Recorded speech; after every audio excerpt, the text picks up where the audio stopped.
Olá, minha turma de terceiro ano, sejam bem-vindos a uma aula aqui no canal. Hoje nós vamos falar sobre as posições relativas envolvendo circunferências, tá? E a gente começa tratando das posições relativas entre uma reta e uma circunferência. Existem três casos, olha aqui.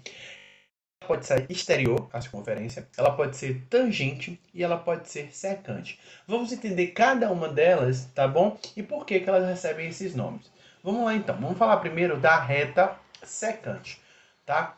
Uma reta secante, uma circunferência, se ela tem dois pontos de intersecção. Então, observem aqui, ó. Você tem essa reta S e ela intersecta essa circunferência de centro O nesses dois pontos aqui. O que a gente pode perceber? A gente pode perceber que a distância do centro a qualquer ponto dessa reta aqui vai ser menor do que o raio.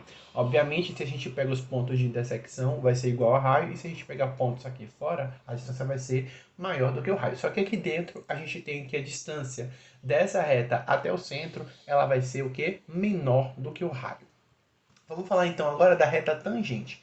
Uma reta que tangencia uma circunferência, ela passa ali por somente um ponto da circunferência. Então, quando uma reta intersecta um ponto de uma circunferência, a gente chama ela de reta tangente. A gente estudou um pouco isso quando a gente viu a trigonometria, tá? Lá no segundo ano do ensino médio. Então, o que a gente pode dizer? Que a distância dessa reta tangente, desse ponto aqui de intersecção, até aqui o meu centro da circunferência, essa distância vai ser igual ao raio.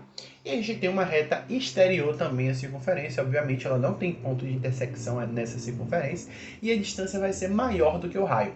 Para a gente saber qual é a distância de cada ponto dessa reta até o centro da circunferência, a gente precisa aplicar a fórmula de distância, que é essa aqui, ó.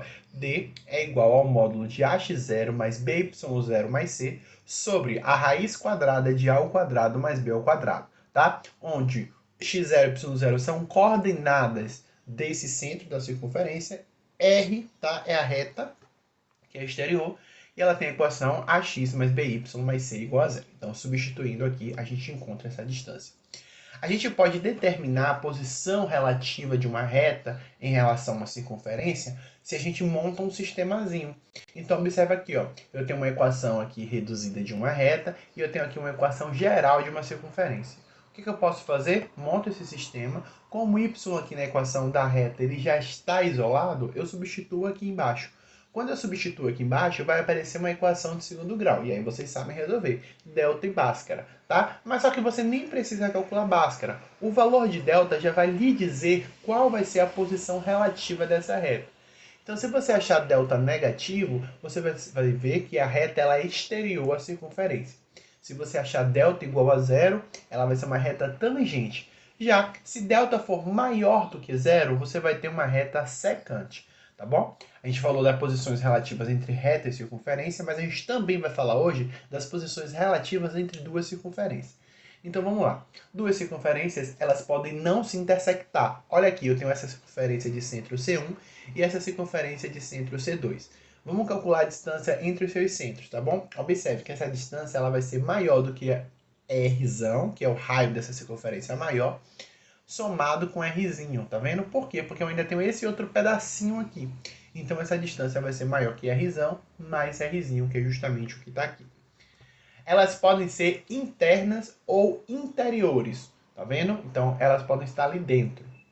E aí nesse caso, se vocês observarem, para a gente descobrir qual é a distância, é só pegar a distância de Rzão, tirando Rzinho, que é justamente o raio da circunferência menor. E a gente consegue ver que a distância ela vai ser menor do que isso, tá bom? E elas podem ser concêntricas. O que significa dizer concêntricas? Que elas têm o mesmo centro. É o caso dessa circunferência aqui, ó, que são concêntricas. E aí o módulo de vocês trouxe até o exemplo do tiro ao alvo. Nesse caso, a distância vai ser igual a zero, tá bom? E as circunferências, elas podem ser tangentes, como a gente viu o caso da reta lá que é tangente. Então, circunferência tangente no ponto é que elas têm um ponto de intersecção. Nesse caso, a gente pode calcular a distância, tá? Que vai ser justamente Rzão mais Rzinho, ou seja, a distância desse raio grandão aqui dessa circunferência maior, somado com o raio dessa circunferência menor.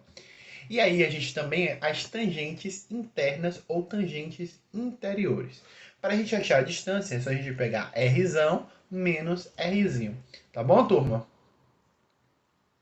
E a gente tem as circunferências secantes, tá bom? As circunferências secantes, elas têm dois pontos de intersecção. Nesse caso de circunferência secante, turma, a gente tem isso aqui, ó.